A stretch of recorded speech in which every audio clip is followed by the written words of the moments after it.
Hello, all, and welcome to a new season of the Horror Countdown podcast. I'm your host, Don Anelli, and if you missed out on the first season, fear not. This is a special show where we take a look at our favorite topics, themes, and anything else within the horror genre, and count them down from our favorites to our least favorites. And for today's show, I'm joined by one of my favorite guests. I've talked with her numerous times on other shows, and I'm more than honored to have her on as the first guest for the new season. Please welcome Miss Lacy Lou. Well, thank you for having me, Don.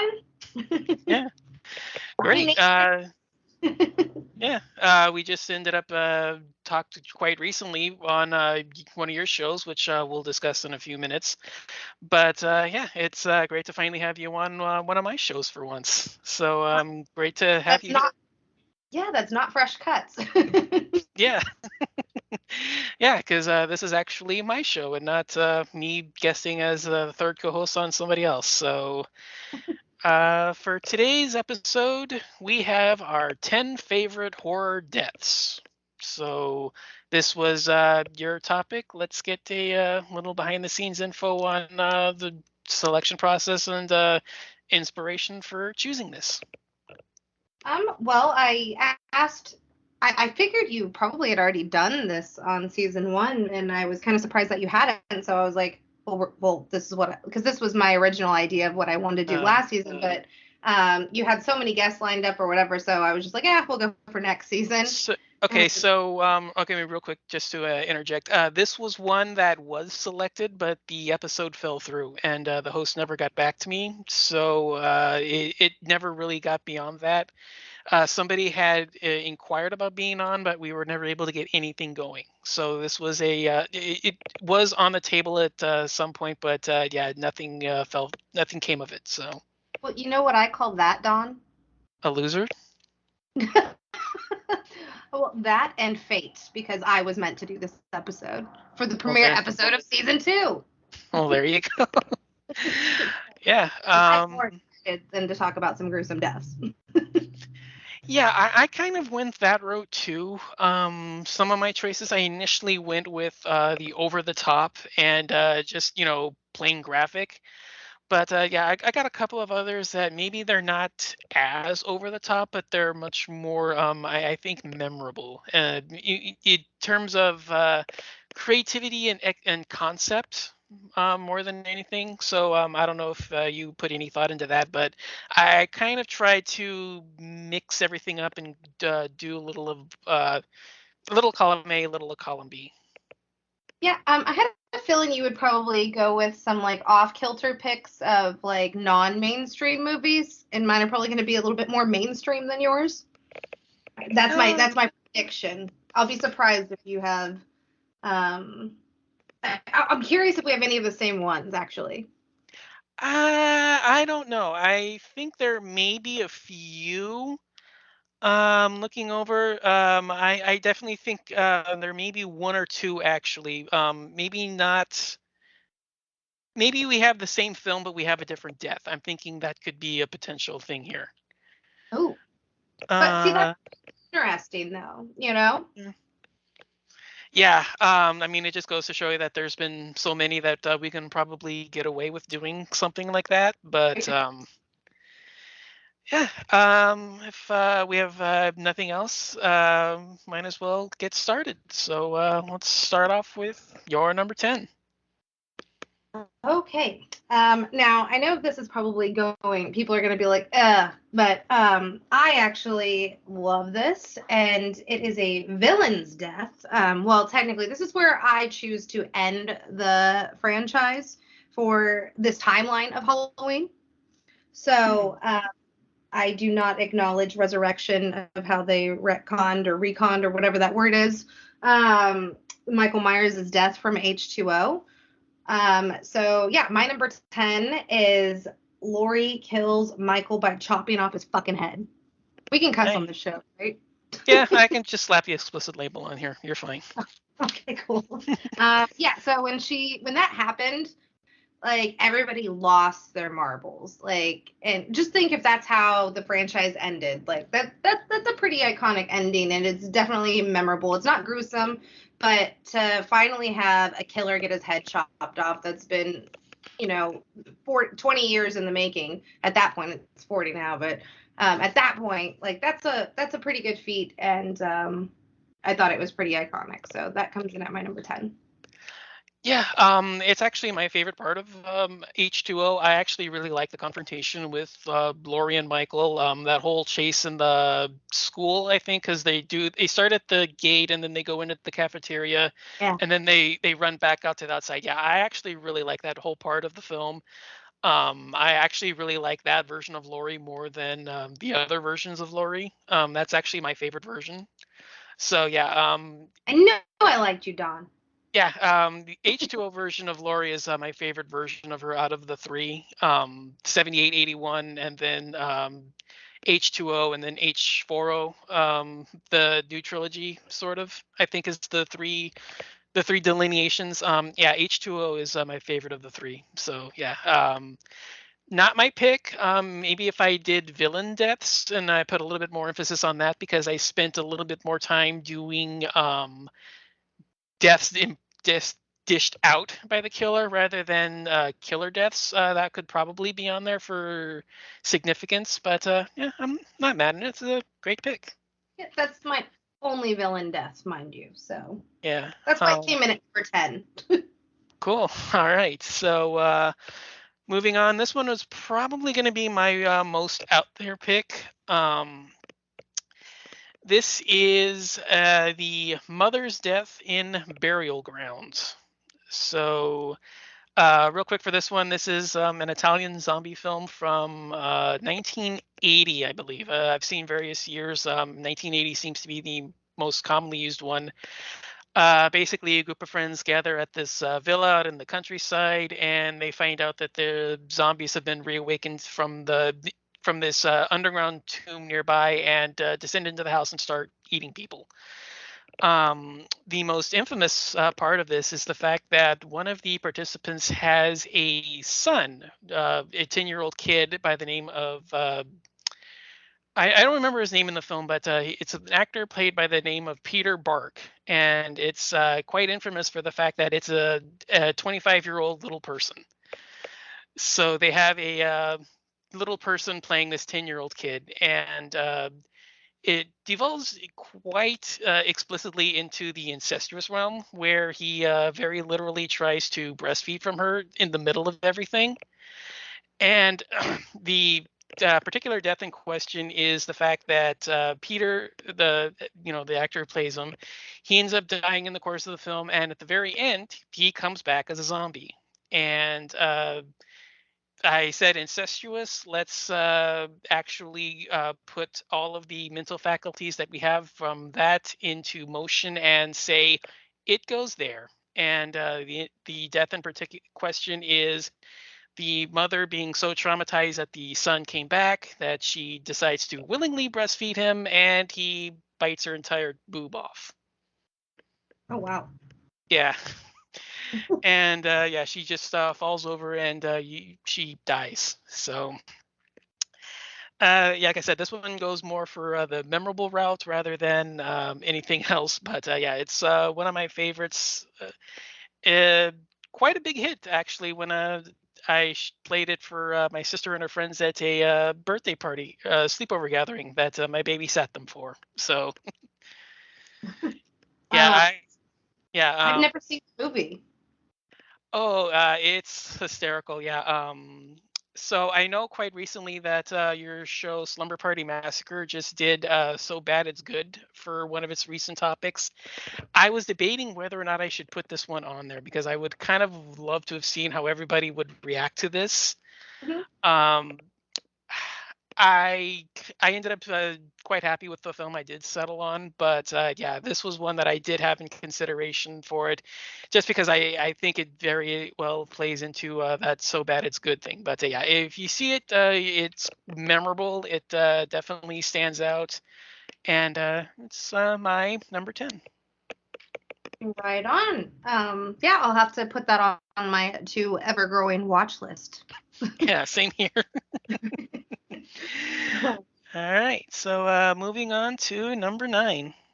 Number 9. Okay, so this franchise is probably like my second favorite franchise, next to another one. Like obviously everybody knows who I am, so I don't even need to name it. But Final Destination is it's not my favorite of the franchise. Part 3 is, but my favorite death of the franchise actually comes from the first film.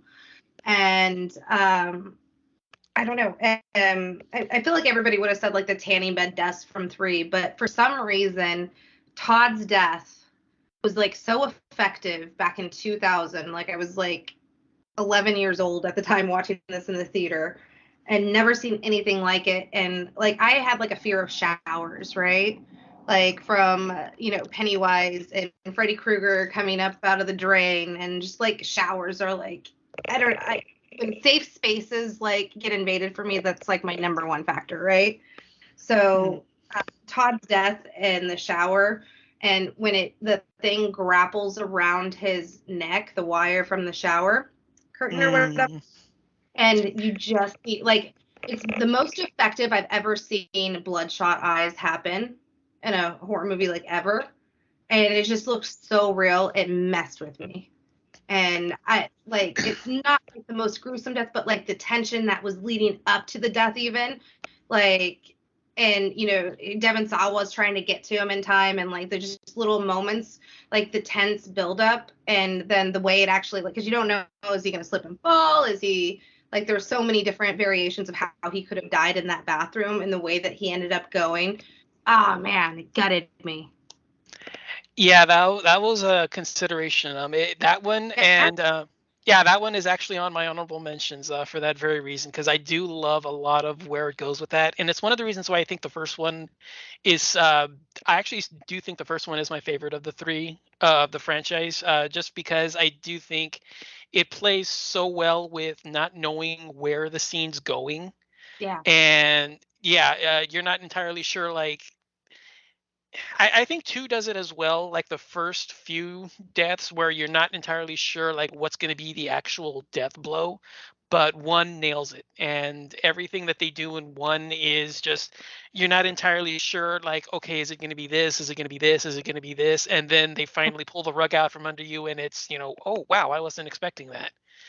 I mean, super the smart. car scene. Yeah, the car scene where you're trying to get them out of the car in time before the train hits. I mean, that's just perfect. The belt Um, buckle. the belt buckle, yeah. That whole scene is just perfect. Yeah, the sequence where he's in the house and they do the girl who's got the throat cut and she's like leaving the blood trail through the house while the stove's on Oh, fire. it's Luter. Yeah, Miss Lunar. Yeah, that's perfect. I love that.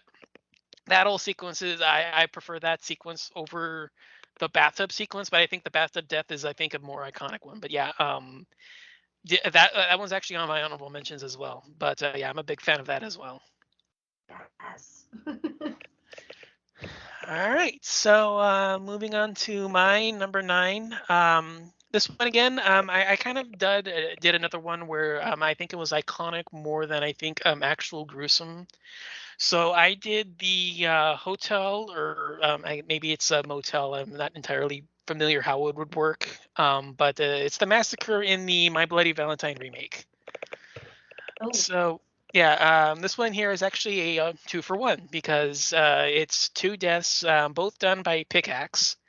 One is a midget who, maybe again, another little person trauma, who is impaled in one motion from the ground and nailed to the ceiling on the killer's upswing. Who takes the he grab he takes it from below and swings up, so like a golf swing, and takes the golf swing, nails them on the upswing, and then nails them to the ceiling in one move, and then grabs the other person who is naked the entire time, full frontal nudity. So thank you for that. And ends up mashing her between a bed frame with the pickaxe as well. So Yeah, not necessarily great, but yeah, kudos for the kudos for the boobs and the bush. 2 for 1, can't argue with that, and creativity. So yeah, they stand out for a great reason, and yeah, great sequence as a whole. One of my favorite parts of that film, and I'm a big fan of the film as well. So kind of had to include those as well. But yeah, my number 9, the Motel Massacre from the My Bloody Valentine remake. Yeah, I have to say that is my favorite scene of the movie as well. And I believe isn't the director in that scene Todd Farmer or the writer or He's the writer. Yeah, he's the truck driver that leaves. Yeah, eh, yeah, he's the truck driver that leaves the hooker naked. yeah, like I'm Yeah, picturing the scene in my head and like yeah, her little naked body in the bed frame. right. Definitely, Yeah, like it's brutal. Like she thinks it's gonna like stop him from like getting to her, and like clearly like there's like you can easily be stabbed through that thing. So. right. And then with a pickaxe being the weapon of choice. I mean, no proof to protection. Like I feel like everybody would be that dumb in that situation. That like you think you're being smart, but Yeah. like I could see me doing that, but I also want to be a hooker. So I guess I couldn't see myself doing that. Well, you can see yourself in the situation, if not to written out exactly as it plays out. Maybe not be stuck, fully naked as well, but maybe. Right. Yeah, no, good pick, Don. Nice. Yeah. So moving on to number 8. Number 8. Okay, so this was I was just like scanning my collection. I was like, oh yes. Because I wanted to try to get something that like I thought that you might not do, but this could be on your list. I'm not sure, but it actually comes from Sorority Row, Hmm. and it's the character named Chugs and the wine bottle down her throat death. It's been a while. I remember seeing it and I remember liking it, but I don't think I've seen it since it came out. Like I just thought it was super smart and inventive because like she's like an alcoholic, like the teenage alcoholic and or the sorority sister that's an alcoholic, and they call her Chugs, and literally she dies by like him like making her chug the bottle straight down her throat. I just thought it was super creative, and I just remember sitting there in the theater. I was like, ah, her name's Chugs, and she died by chugging. I just thought it was super cool. Like I was like 18 when it came out, so. um but yeah, like and like you can see like the bottle like come through her throat. I just thought it was a really cool practical effect, and yeah, I just really appreciated it like for the camp of it all. Nice. Yeah. Like I said, I remember seeing it when it came out, and I don't think I've seen it since, but I do remember liking it because I do have fond memories of it. I did like a lot of where it went. I did like I do like the cast. I do think the main group of girls are really fun, and I do remember thinking that the finale in the house where they're stalking, where the killer's stalking like the remaining ones, and he's like knocking them off around like the sorority house. I do remember that, but yeah, for specific memories, I don't really remember too well. So might be one I'll have to revisit. So. Yeah, definitely do. It's a fun little slasher. Cool. Yeah. All right. So moving on to my number 8. I kind of struggled with this one because this was one that I wanted to put higher. It's one that I really like as a kill, and I do think it's one of the more effective ones in the series.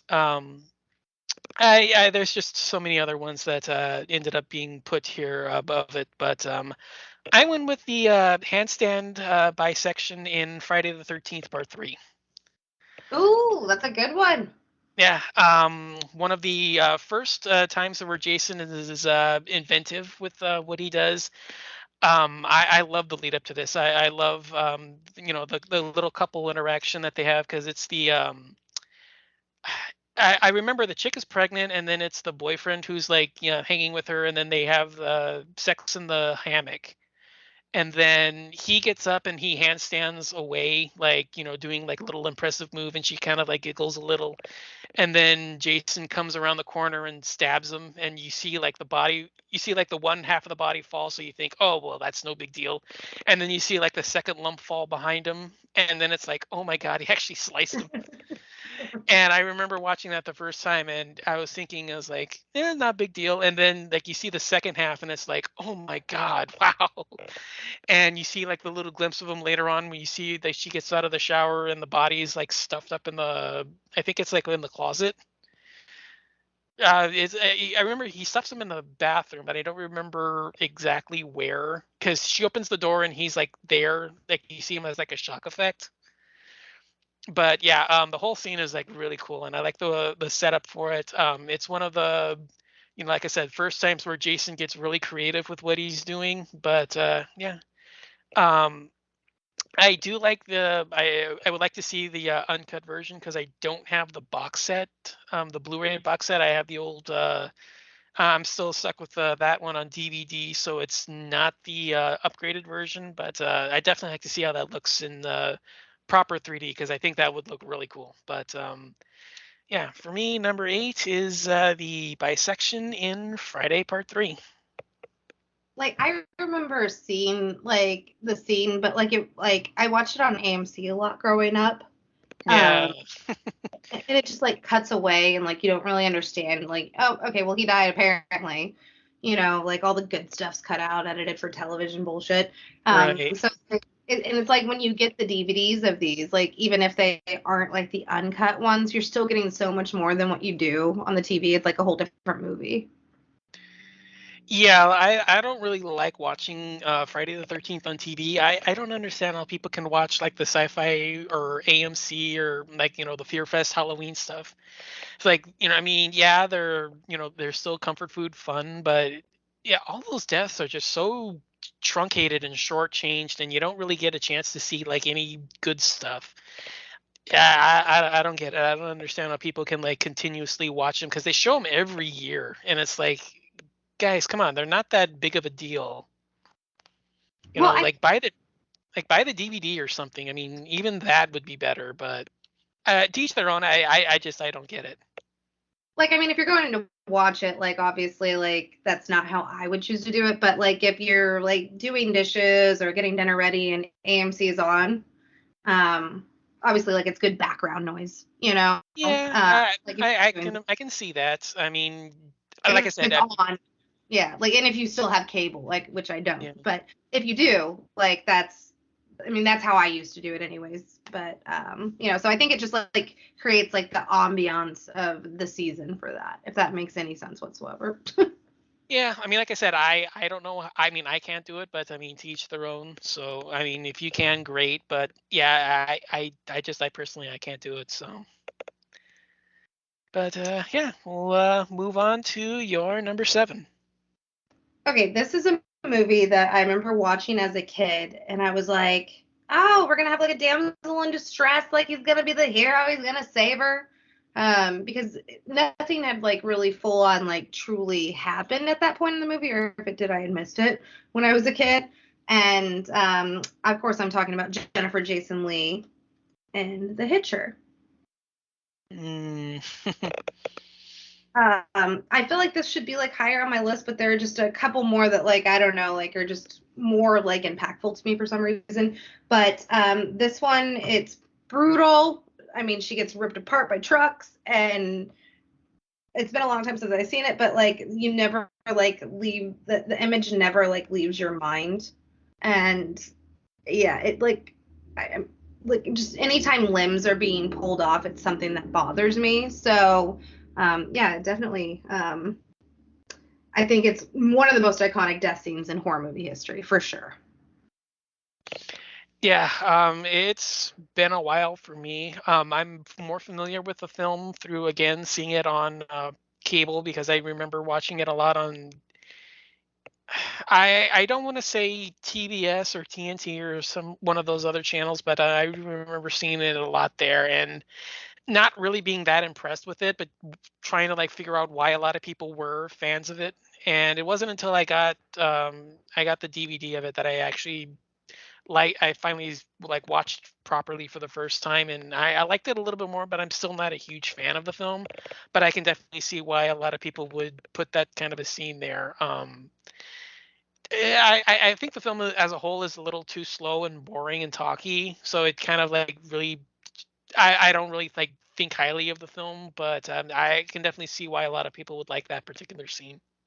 Well, I think that's like the point of it, though. It's like it was like the buildup. They're like, okay, so and like it was that's like that was extreme for that time period, for something Yeah. like that to happen. And you have Jennifer. You have to take into account it's C. Thomas Howell. He was an Outsiders. He was a Pony Boy. Like the Golden Boy. And then you have Jennifer Jason Leigh, who was in Fast Times at Ridgemont High. These wholesome people, and then you literally just ripped apart Jennifer Jason Leigh, who was Jamie Lee Curtis's half sister, and I don't know, like it's just iconic to me. So yeah. Yeah.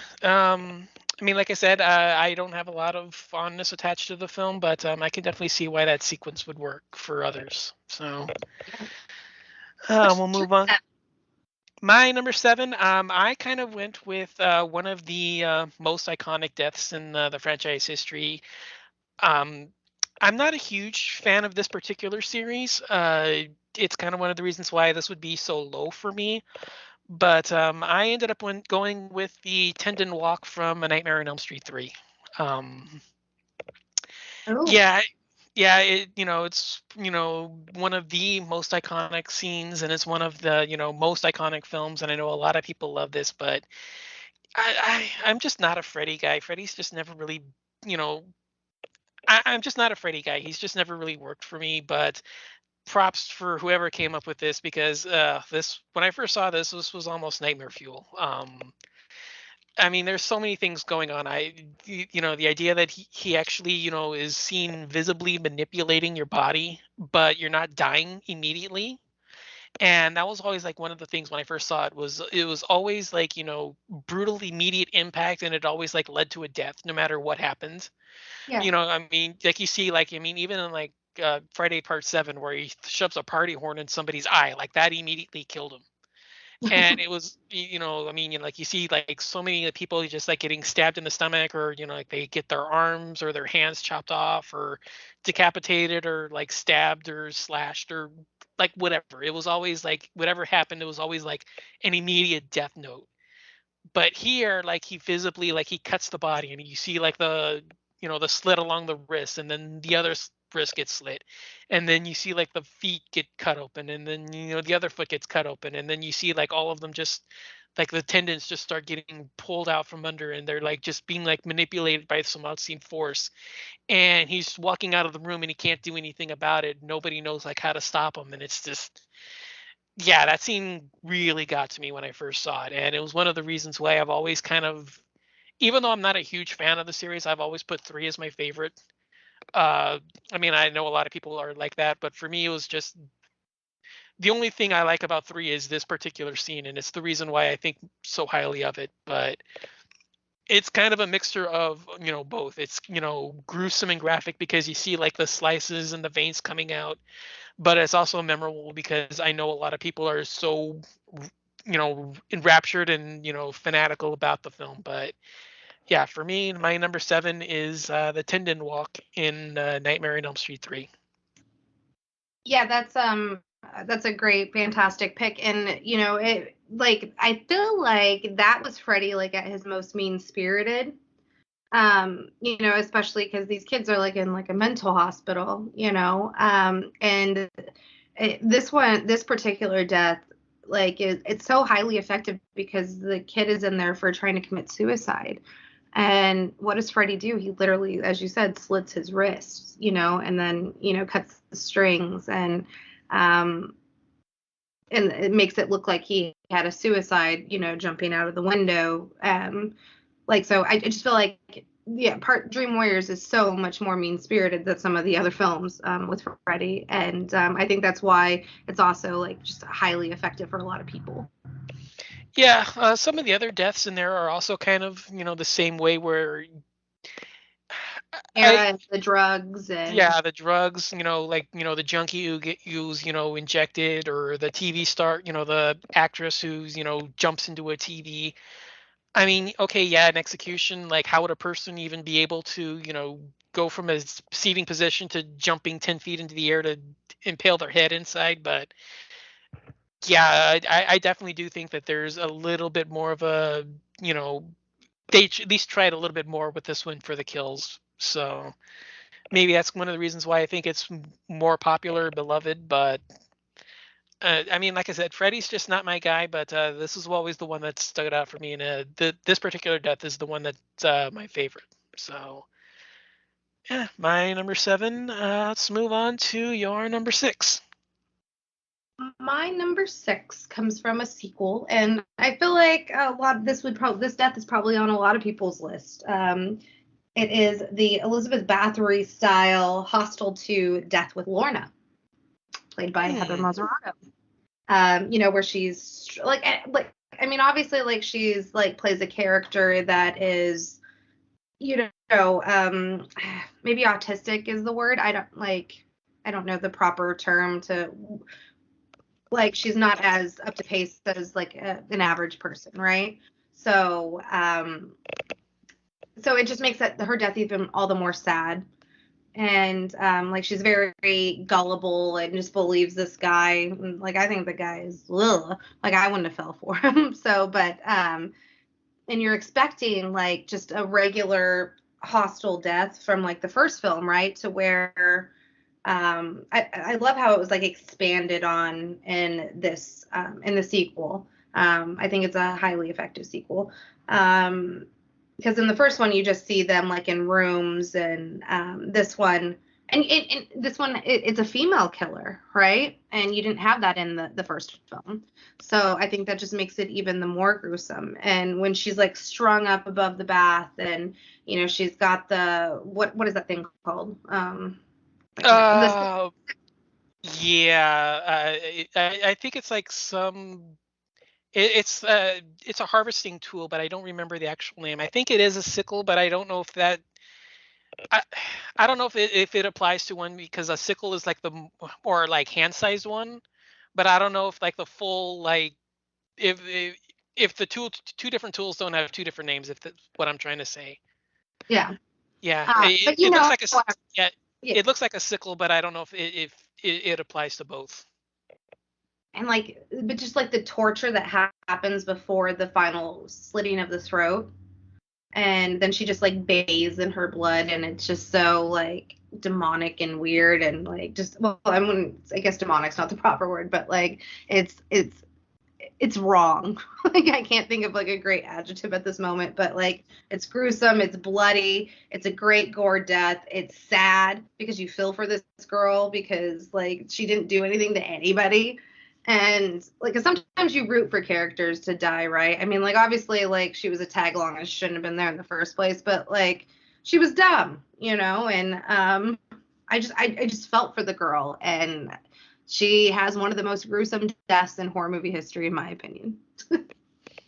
Nice, yeah, solid pick there. I can't believe I forgot about that one, because that's probably the only real reason that I like part two is that particular death. So yeah, I can't believe I missed that one. That's a omission on my end. Good one. Well, I also like the ending death with the guy to where it like has the flip of the switch of the two guys. The one guy's like, "No, I can't do this," after he like messes up BG Phillips's face with the drill, and then he gets ate by the dogs, and the other guy is gonna end up killing her, and she ends up chopping his dick off, and she's like, "Let him bleed out." Like I don't know. I think the whole movie's fun, but yeah. Mm.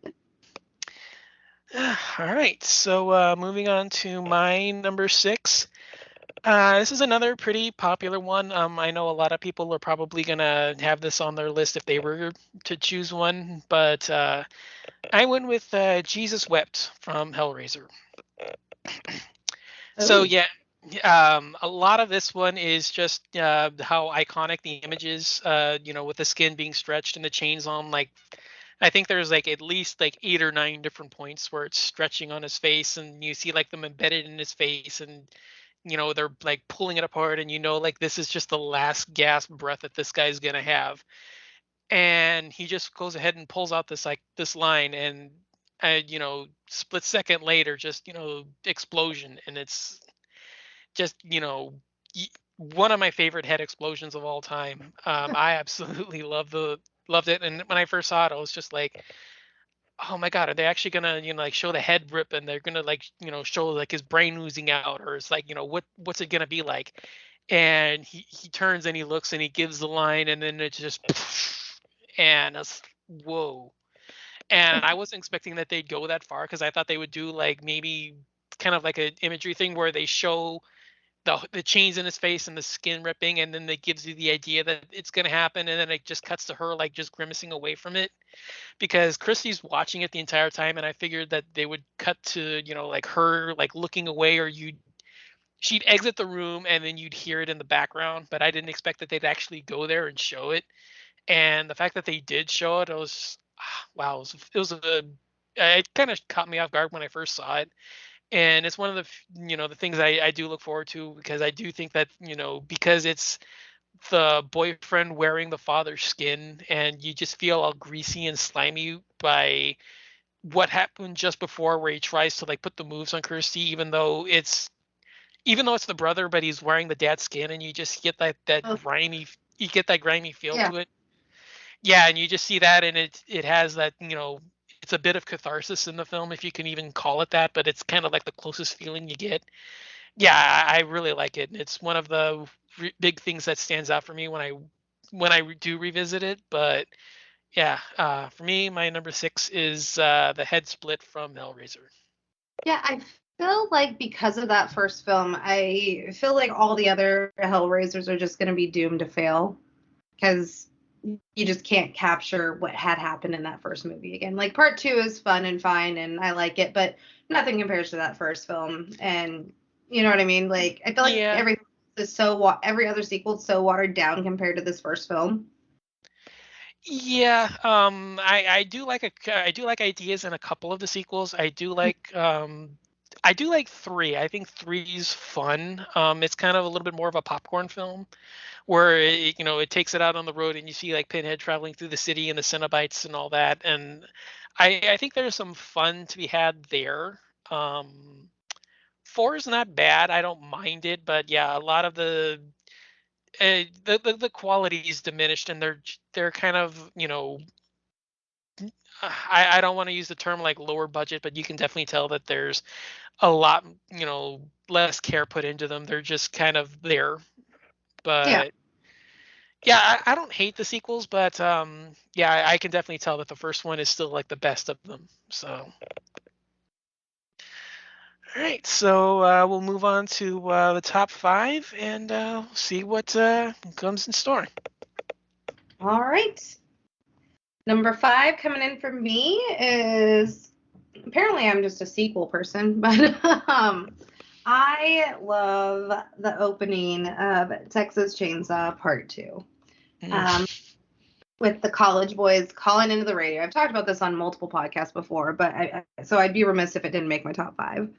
Um, and they're just calling in and like just having somebody hear you die on the other end, and they mess with Leatherface on the road. And when he comes up and he's wearing like the decayed body, he's like dancing with the chainsaw almost on the top of the car.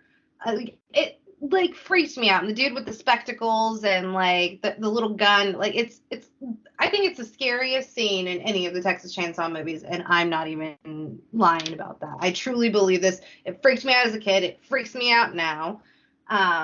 Yeah. So there's just something about the way he dances on the hood of that car and then takes the chainsaw. And because I mean, like, you don't expect this to happen on a road, right? Where a dude's dancing with a chainsaw and then slices you in half while you're driving. Like, I freak out, like thinking somebody's gonna just roll up next to me with a gun and shoot me, let alone a chainsaw. Like, you know what I mean? Like, it's freaky, it's scary. It's like I don't know. It's effective, and I thought it was clever. No, I totally agree. I'm a big fan of part two. I actually like it more than the original as well. Um, yeah, that sequence is a fantastic one. I remember when I first watched it, I was like, "Oh, here we go!" And yeah, they do the where he pops up and you hear, because they've got the, dance pop techno song in the background the entire time. Right. And it's just like the most bizarre kind of like contrast of visuals, because I mean, I kind of want to like groove to the song, but then you just see like him just like gyrating with the chainsaw, and you hear like that revving against everything, and then it just turns into this cacophony of screams. And yeah, it's a great way to start, and I have a lot of fun with that one. Not on my list, but I'm a big fan of it, and I can definitely appreciate it. So Yeah, I love it. yeah. So my number five, this one's probably going to be a another obvious pick for a lot of people. So I went with the head pop in Hatchet. Um, so this is the girl who has just seen her husband die and tries to get away from Victor Crowley, and he runs, catches her, and pulls her head open like a soda can, and pops her head off at the mouth. Just fantastic. I love this scene. Because this is the first time you see Victor in person. This is the first time you see him in full. But yeah, the death is just amazing. The fact that it's not done in one camera shot, and it looks like it is, but it's not. It's actually done in two. But yeah, it looks like it's just done in one motion, and you see like just like the quickness with which he comes in and just like grabs her and pulls her, and then it's just like immediately like it goes around, and you see like, okay, well, it's just like moving around the body, and then it turns around and looking like the face is already like stretched and ripping, and you see like the skin like start to snap, and then it's just like one quick move afterwards, and it's just like again like another head pop. And yeah, it's just amazing and iconic. And to know the fact that the behind the scenes that Kane, who's Victor at the time, never washed his hands for the filming of this sequence. So yeah, he's got like all kinds of dirt and mud and blood on his hands when he sticks his hands in her mouth. Yeah, it just adds a little bit more to like that just disgusting feeling that you get, because it's, a guy out in the sticks who he looks like he's, never bathed, and he's putting his hands all over your body and just like ripping you apart with his bare hands. It's an amazing visual. It's a great idea, and it's executed masterfully with a great practical effect. So yeah, for me, this is one of my favorites. I absolutely lost myself when I saw this. This was just like, oh my god, they went there, and it just set a tone for the rest of the franchise. And yeah, I've been a fan ever since. But for me, the head pop in the original Hatchet, my number five. Yeah, it's been like I think I've only seen that movie like twice, but I did enjoy both times. But I do remember the scene that you're talking about. So that is definitely a fun one.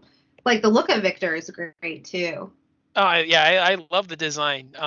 He kind of has that backwards hillbilly look, but he still kind of looks like a regular human instead of somebody that's just overly deformed and just like doesn't look natural. Right. Because I know like the Wrong Turn guys, like they look like just unnaturally deformed. Mhm. So yeah, I do like the way I kind of like the makeup in part two a little bit more. I don't know if you're familiar with that one, but I do like his look in part two a little bit more, but I don't like the movie as much. But yeah, for me, I love the original Hatchet. I'm a huge fan of it, but the head pop from the first one is my number five. Right on. So moves us to number four. Okay. Well, I know you said you're not a Freddy fan, but I am. So, oh God, like I could have went with like any of the deaths, like a bunch of them, right? There's plenty to pick from Freddy, right? From the Roach Motel to Johnny Depp, but I feel like I have to go with the very first kill of Tina. It was bloody. It was scary. I remember just being like a 3-year-old girl and just watching this girl, bloody and like she's dreaming, like climb against a ceiling, like just trails of blood. And then like the effect of her later on in the film to where she's in a body bag.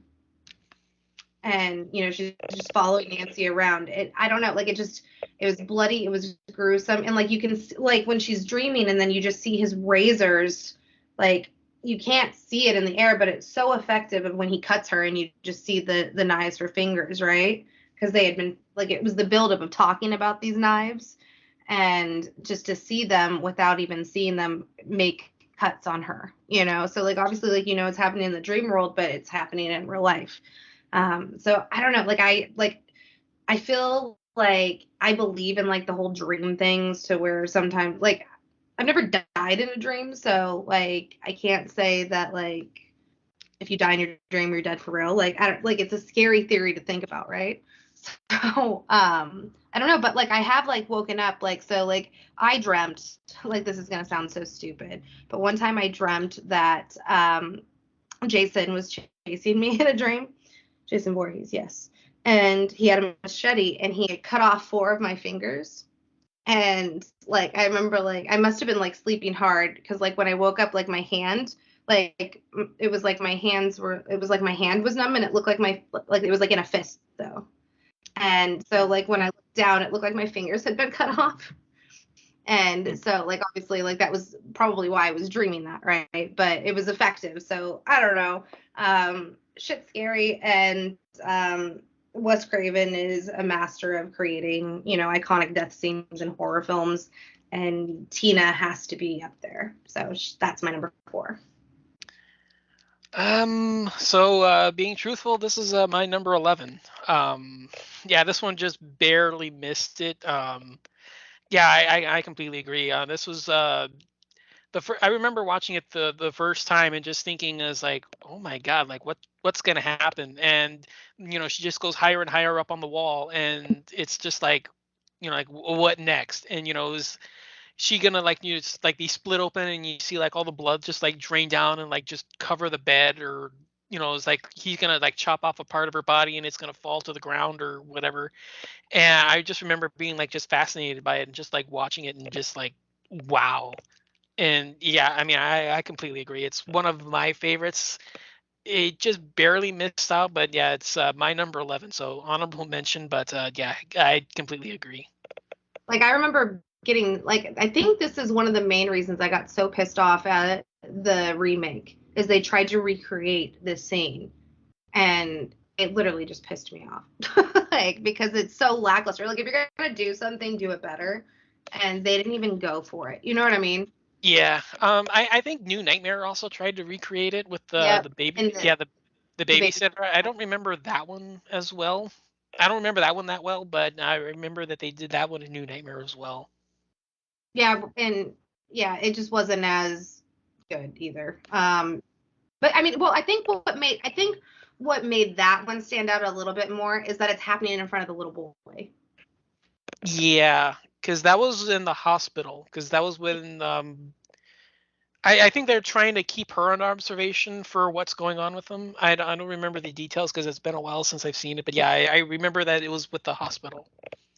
Yeah, and the little boy, because she's like Dylan, and like she's like reaching out to him as she's like on top of the ceiling, and like he's reaching out while he's holding his little dinosaur. So that one, it didn't bother me as much because that's happening in front of a child, and that's pretty demented. So like I appreciate them trying to push the bar, that like Wes Craven was trying to Yeah. push himself to recreate something. It wasn't as bloody, and it had been done. So I feel like he could have went a little bit further, but he did try to do something different with it happening in front of a child. So I get where he was coming from. You know what I mean? As Yeah, opposed to just there's enough of a differentiation that it doesn't feel like they're just totally recreating it to recreate it. right, as opposed to the remake. Yeah. All right, so moving on to my number 4. This is one of my all-time favorite movie openings. I mean, I love the film unequivocally as a whole, but I think it starts out with a bang, and it's a big reason why I'm a big fan of it. It's the opening window massacre in Suspiria. Oh, I've only So seen that movie once, so you're gonna yeah, have to okay, describe it for me. okay. So this is the original, of course, the Argento version. But in this one, what happens is it starts with a woman who appears at a dance academy in the middle of the night. She's arriving in from New York. The film takes place in Germany, and she's there to study. But she gets in late, and the academy's closed. And she's looking for a room, and she sees a woman running out of the building where she's supposed to be staying. And we follow that woman. She runs back to an apartment nearby to meet up with a friend of hers who lives there, saying, "It's time. I got to get out of here. They're coming for me. I don't know what else to do." And just screaming and frantic and being hysterical and all that. And the friend is like, "Okay, well, just calm down. Sleep with me here, and then we'll do something about it in the morning." And she goes to her room and she goes to her bedroom, and the friend is like just in the middle of the living room, just like hysterical, like non-compliant, just like she won't she doesn't have any clue what's going on. And she looks over at the window, and she sees two yellow eyes glaring out in the darkness. And she gets up to investigate, and she sees the eyes again, and she gets even closer, allowing a hand to burst through from the door from the outside and pulls her out through the window pane. And the hand drags her up to the top of the building, stabs her four times, once in the stomach, once in the chest, once again on the other side of the chest, and then stabs her again in the heart. And the heart one, you visibly see like the chest explode. So her body is just completely bloody, and she's like screaming hysterically. She then has a cord wrapped around her neck into a noose and is shoved through the ceiling window pane. So there's like a bunch of like mosaic glass, and she's kicked through the hole and she falls through. Now, the entire time, all of her screams have alerted her roommate about what's going on. So she's running out to the house to figure out what's going on, just in time to see the body break through the glass and all of the broken window panes fall down and impale her, as the other girl is left strung up by the wire. And this is the opening of the movie. Okay, yeah. So yeah, Uh, after that, roll credits, or I should say, film. The film begins and film begins proper. So yeah, this is a way to start a film because it's just imaginative, it's brutal, and it's just nonstop. Because okay, well, yeah, she's being stabbed. Yeah, that would kill her. Then she's tied up with the noose, and that's definitely going to kill her. And you throw her through a plate glass window, and yeah, that's going to cut her up even worse. So it's the escalation. It's just the way it continues and builds and builds. And you figure, okay, she's got to die. She's got to die. She's got to die. And nope, they're still going. Wow, she's got to die. She's got to die. And then they pull off a 2-for-1, and then they have the friend die as well with her. So yeah, it's just fantastic. I love the way it plays out. The music, the suspense, the camera work, whole scene is fantastic. Absolutely love this sequence, and just gets the movie off to a great start. So yeah, one of my I need to revisit that, and then the obvious the newer one that came out as well. Is it a requel sequel like? it's kind of a little bit of both. It plays with the same idea that there's a group of witches that run a dance academy, and I don't know if witches is a spoiler for it, but it plays with the idea that a woman arrives in. She arrives at a foreign dance academy and then discovers that the whole thing is a setup for a group of witches. There's a little difference between where each one goes.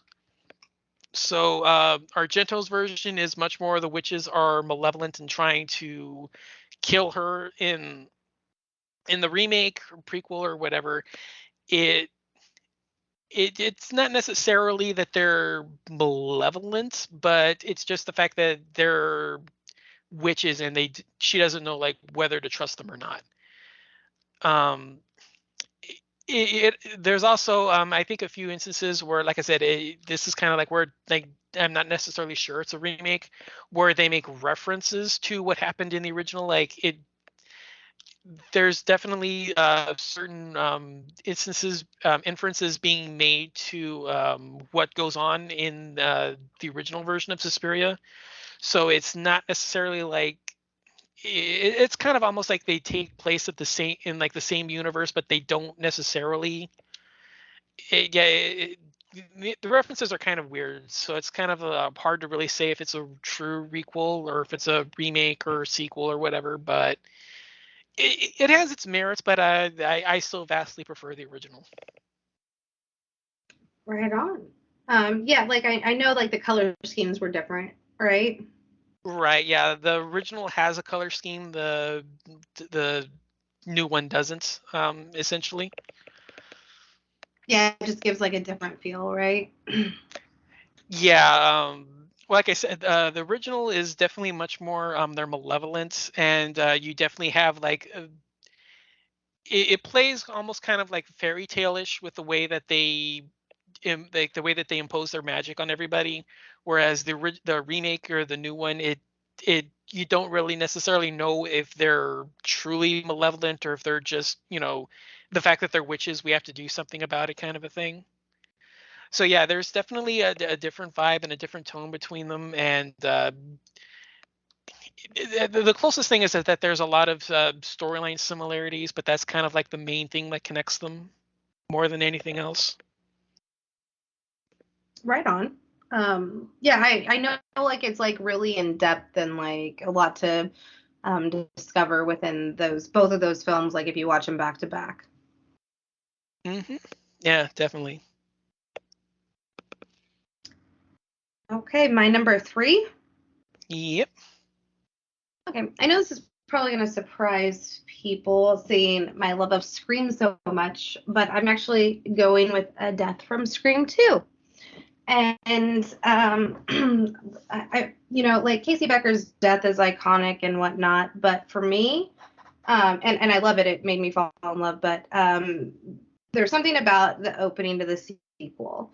My happy place is a movie theater. I know you hate them and their sticky floors, Dawn, but I personally love going to the theater. It's like if I need to get out of the house, like it's like a safe haven for me.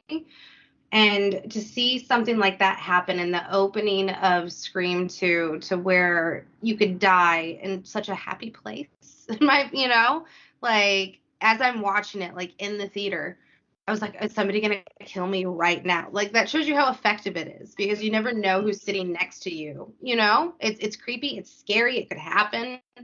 Um, like it was highly effective and also kind of hate Jada Pinkett, so a 2 for 1 as well. Yeah, I'm a huge fan of part two. I actually prefer it over the original.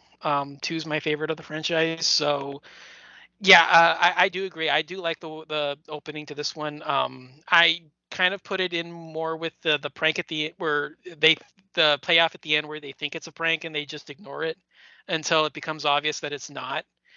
Right. But yeah, I really like this one. It's a fun start. It kind of changes up the formula a little because I do like the way that it plays off with the original, where they kind of recreate the original Scream instead of because I know that they're doing Stab 2, right? Or is it Stab Uh, 1?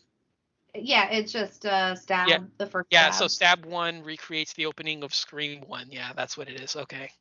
And then So, like she dies in front of all those people and they think it's a publicity stunt. yeah, like that's what I'm saying. It's like, they think it's a prank, but then it just becomes obvious that it's not the longer it goes on. But yeah, I really like the opening to this one. I think it's got a lot of it's got like a really like dark sense of humor to it with the prank and all the stuff that goes on there. But yeah, I'm a big fan. I do like that one as well. And as a whole, I do like two over one. But conversation for another day. But definitely a good pick. Yeah, we don't want to we don't want to stay on this topic for too long because like I'll just go. Yeah, So we can move on. yeah. So my number three. This is probably going to be a little bit shocking, just for I know a lot of people are going to they know me as a big zombie fan, and this is one that I put on here because it kind of overstates the obvious. But this is Rhodes from Day of the Dead. Infamous choke on him line. So basically, it's the guy that gets ripped apart and basically turned into a human buffet line. But It's just amazing. The effects work in this is just absolute top notch. Love the zombie hands just pop out of the door and just pull him down and grab him. But yeah, everything about this sequence just works for me. I love the comeuppance that the whole thing is built towards because the guy's just an asshole the entire time. And yeah, it's just fantastic. I mean, I'm like you. I can probably gush about this one for a while, but yeah, one of my all-time favorites. uh, what else could be said about it? But my number three is Rhodes from Day of the Dead. Awesome. Yeah, no, you know I'm not the biggest zombie fan, so if like there's a reference to anything besides like Dawn of the Dead remake, I probably am not gonna know it. So Mm.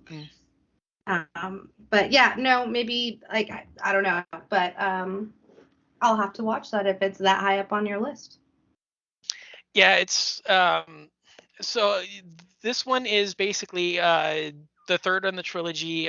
Zombies have taken over and they've forced humanity into underground bunkers with military control over everything.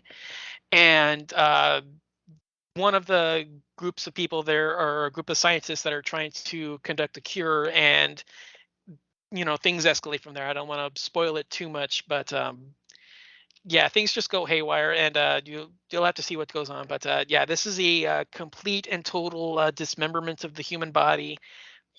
Entrails, guts, intestinal organs, all that good stuff is pulled out in a graphic display, which is left uncut for all to see. So definitely goes on from there. So number two. Yep, you're number two. Okay, so these last two I think are both just like fun and they just like epitomize why I love horror movies. Um, this one is definitely one where you're like, you want this person to die because you hate them so fucking much, right? So, I hope you've seen this. I'm pretty sure you should have seen it. Obviously, I'm a big Wes Craven fan. We know that by now, right? But this scene, it's I like when I think like it was the first scene that I thought of when I was doing this list, and like it's not my number one, but it's my number two, and that is Elvira from Deadly Friend, the basketball to the head death. Hmm. Yeah, I remember. Like if you didn't want to see, like we couldn't see the Goonies' mom die in the Goonies, but I feel like this is like a nice consolation for that because like we hated her there, and this like the lady she played such a great villain in both films that like you really just want to throw a basketball to her head and knock her head off. It's amazing. I will just randomly send this gif to people like when they're pissing me off. I'm like, all right, here's a basketball to the head, bye. Like, that's probably morbid as fuck, sorry. Mm. But I don't know. It's just really fun, and I just remember like being a kid and like clapping and was like, yeah, and like cheering. Like that's probably weird, but yeah, like it's just like every like old lady or old man, whoever like pissed you off, like get off my lawn, kind of people, you know. You gotta walk on the street, not on my sidewalks. Like you ever have those old people that told you to, like get out of their yard or like they just like treat kids kind of like shit. I guess when I had seen this, that's where I was applauding that this type of character died in a movie, and I just thought it was phenomenal. So it's a lot of Mm. fun. Yeah, I remember when I first watched this because this was actually the last Craven film that I needed to watch. It was the one that had kind of escaped me for a while. Mhm. Um, so yeah, I remember when I first saw it, I was like, everybody keeps on saying that there's this great scene in the movie and you have to watch it, and I was kind of like, okay, well, what's going on? Where is this? Like, where's this big scene? And then that happened, and it's like, whoa, and it's kind of it's a little jarring because it just is like so campy and cheesy that it kind of takes you back a little bit because it's not that kind of a film until then. But yeah, I do give it props for its creativity. It's not on my list, but I do know where you're coming from with it. So I love it. Like I don't like I felt it. Like that was for I don't know that like that was someone's aggression towards somebody. So Like, so I feel it. You just ever want to like throw something at somebody? Like Yeah, it's I've had that kind of thought process a few times. so like I don't know. I just think it encompasses it perfectly. Like obviously it's a more extreme version of thoughts had, but it's fun and that's what I love about horror is taking moments like that and just getting to express it in a creative way as an outlet. Yeah, I agree. I mean, like I said, not on my list, but I can definitely see where you're coming from with it. But Well, I'm excited to hear your number two. I'm not entirely sure about that because as a woman, I'm not entirely sure how you would feel about this one. Ooh. I went with the vagina saw from Terrifier. Oh, I had a feeling Terrifier was going to be on the list. Yeah, Um, yeah. that is definitely an iconic moment in recent history. Yeah. So yeah, this one should be fairly obvious. You've seen a lot of the memes. You've seen a lot of the recreations of this one. Woman is strung up upside down on a trapeze. I think it's a trapeze bar, stripped naked, and is split open with a handsaw from her vagina to from her brain. So yeah. I mean the creativity, the fact that it went there, the practical effect of what's going on because it looks like it struggled to get through a lot of the body, and a lot of that was put in on the effort of Art the Clown. The actor who played him, you can definitely tell that it looked like he was struggling, which is kind of what would actually happen if you were using a bone saw on the human body. But yeah, the creativity of it all, the fact that it went there, the practical effects nature of it, the fact that it was kind of shocking and they actually, did do that. Yeah, it's a big scene for me, and one of the few things I actually do like about that film because I'm not a huge fan of it, but definitely one of the few things that stuck out. And kind of like you, it was actually the first one that I thought of. Like your number two was the first one that you thought of. My number two was the first one I thought of when we did this. So That's hilarious. yeah, it was kind of weird that number twos were the first ones we thought of, but yeah, this was the first one that came to mind. It's like, ooh, I got to put this one on, and then it was like, oh, wait a second, yeah, what about this one? But yeah, that was kind of how my number ones went. But yeah, number two was the first one I thought of as well. So serendipitous, I think. Yeah, I don't think it like bothers me as a female. I mean, like that. I don't see like that as any different than when the dude like from part Friday 3 where he gets split. You know what I mean? Like to where he's on his handstand. I don't Yeah. know.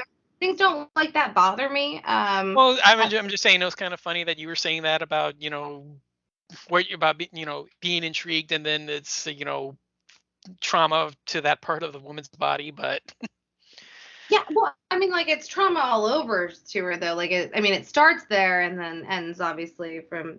Yeah, I mean, like it's brutal, but it just doesn't bother me. Like there are other scenes like that in horror movies that go that route with the female form, but for some reason that just didn't bother me. mm. Well, that's what I said. I Maybe. didn't know if that was or not. I'm just saying it was kind of funny that Yeah. you said you. Well, I'm just saying you said you were excited to know what it was, and then mine is Oh. yeah. You said you were excited, and then my number two is genital trauma. Yes, yes, it is. But yeah, I guess that moves us on to our number ones. Oh, okay, drum roll, please. Da-da-da-da. Um, okay. It's so ridiculous, but like I love it. Like it's camp, it's fun, it's great. Obviously I'm talking about the Porta Potty Outhouse Death and Sleepaway Camp Part 2. Mm. Like just like the way that it happens, like she stabs her in the back, so like and this character is just a shitty person, right? And like you're just waiting for her to get it the whole time. Like all these other people are dying. You're like, when is Allie gonna get it? And so you're waiting and waiting, and like you could not write this, like honestly, like it's amazing. Whoever came up with this scene, I like bowed down to you. It is my favorite death in any horror movie ever of all time. And like and this speaks volumes just because like I think it's the grossest. I think it's hilarious. I think it's fun.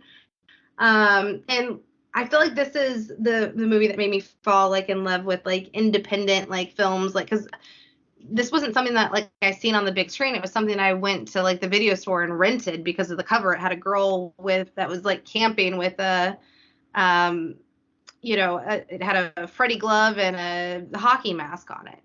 Um, so I was like, oh, what's this? And then this is what I got, and it was completely not at all what I was expecting. And well, I had seen the original Sleepaway Camp, but I didn't like put two and two together at the time. I don't think.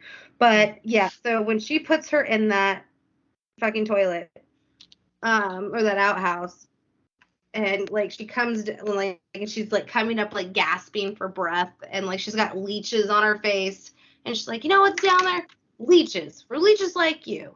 You've been a shitty friend and a shitty camper, and like it's just fun. Like like there's so many inventive deaths in that franchise, but that one takes the cake for me, and that's why it's my number one. It's just fun.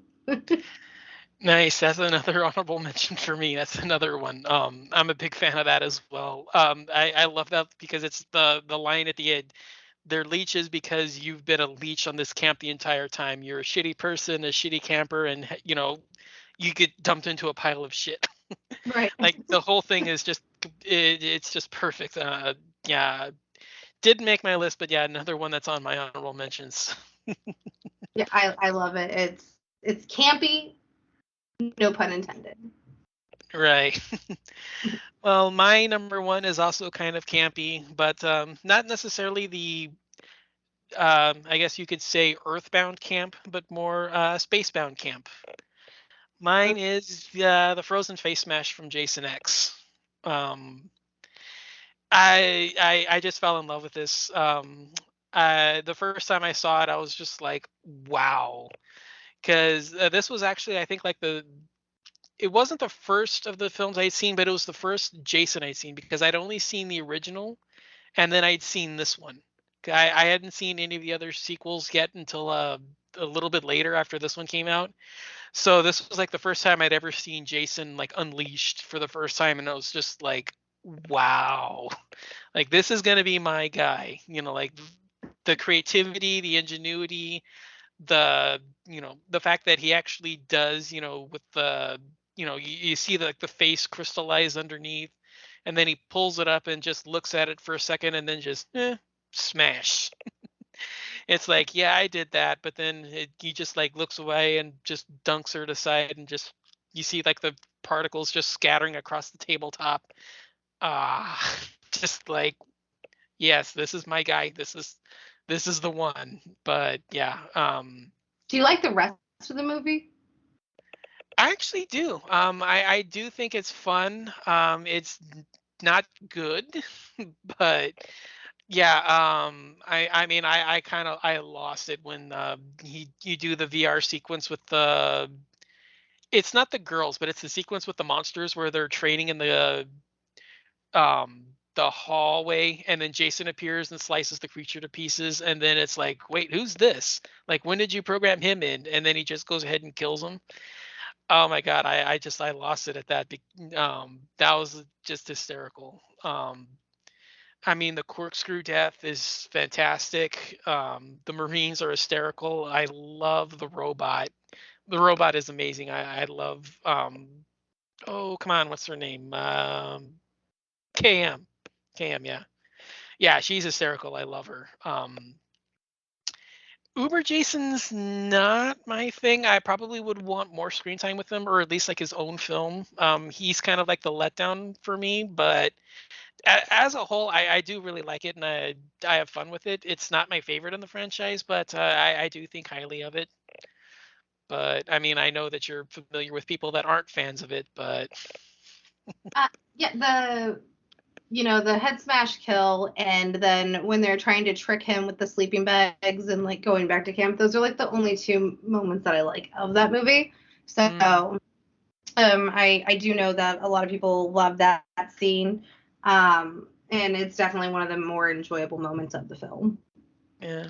I mean, for me, it's just because like this is the first time I'd seen Jason. Like this is the first of the films that I'd seen with Oh, him in it.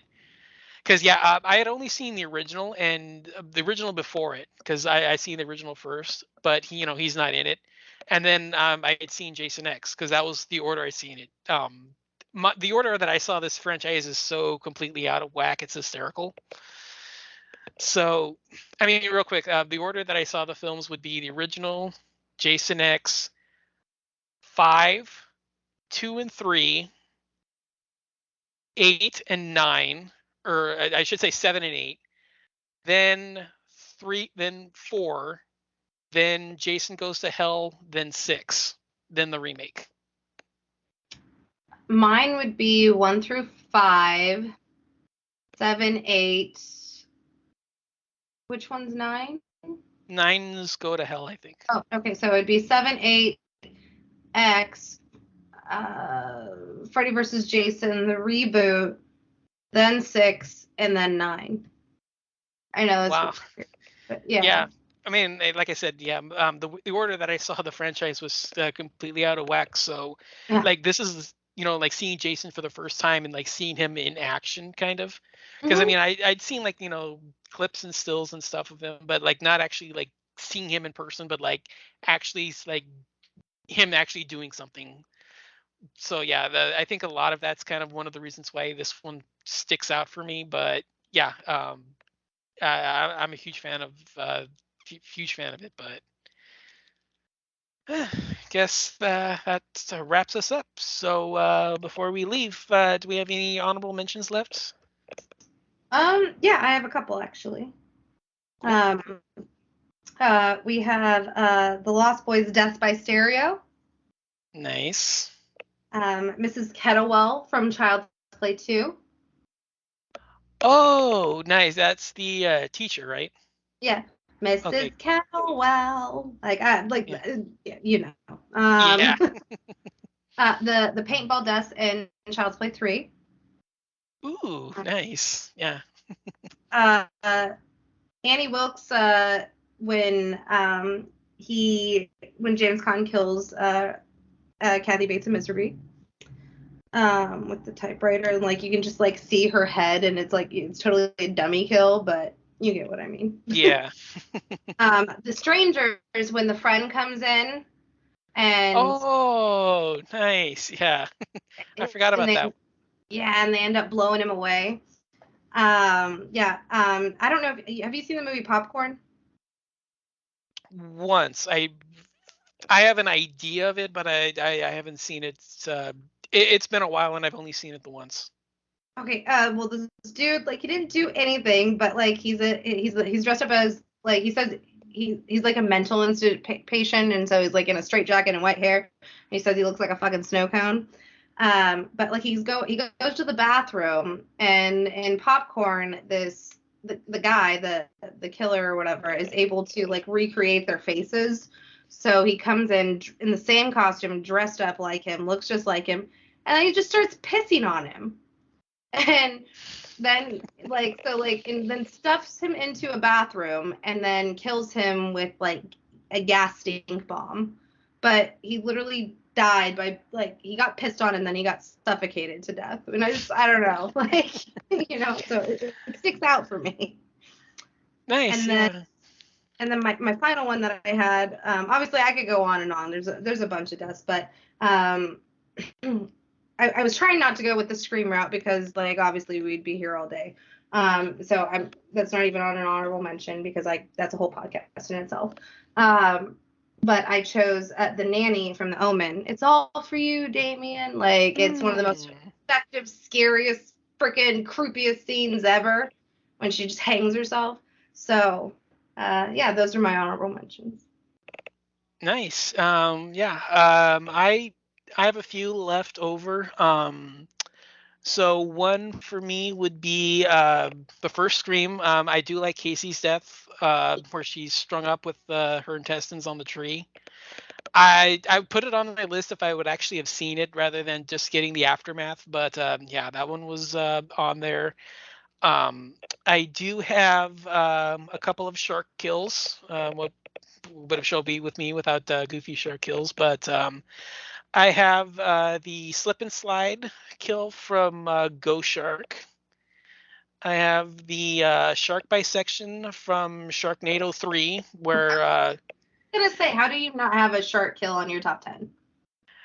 well, a lot of them are just people being eaten whole, but I do have like I said, there's like I said, there's three big ones. Like I said, the slip and slide was one. The delimbing from Sharknado 3, where this guy's crawling along the roof of I think it's like some kind of RV, and he's trying to like detonate some kind of a bomb that's going to stop the Sharknado from getting bigger. And every time he gets closer, one of the sharks that's when the Sharknado goes flying out of it and rips one of his limbs off. So eventually he's just like armless and legless, trying to get to this device, and it's just hysterical. And the final shark we kill would be Alex Kittner from the original Jaws, of course. That's so And sad. yeah, but the other one that I have on my list, and this was one that I was kind of really, really disappointed at that I couldn't get to do, was the guitar drill from Slumber Party Massacre 2. It's so cheesy, so stupid, so silly, but I love it. Yeah, I do prefer the original, but the guitar drill in part two, where he just strums the chords, plays the song, does the cheesy one-liner, and then just drills her through the stomach. It's just like, yeah, this is the kind of cheese I like, but couldn't get it on the list, but definitely an honorable mention. I think you also mentioned a couple of others. I did have the scene in Hostel 2, the Lady Bathory kill, and you also had Tina's death. So that was the rest of my honorable mentions. Well, I think that was a pretty good, well-rounded list then. Yeah, definitely. So, speaking of well-rounded, that's definitely the case for you with your entry, your experience in the podcasting world. So, let people know where they can find you.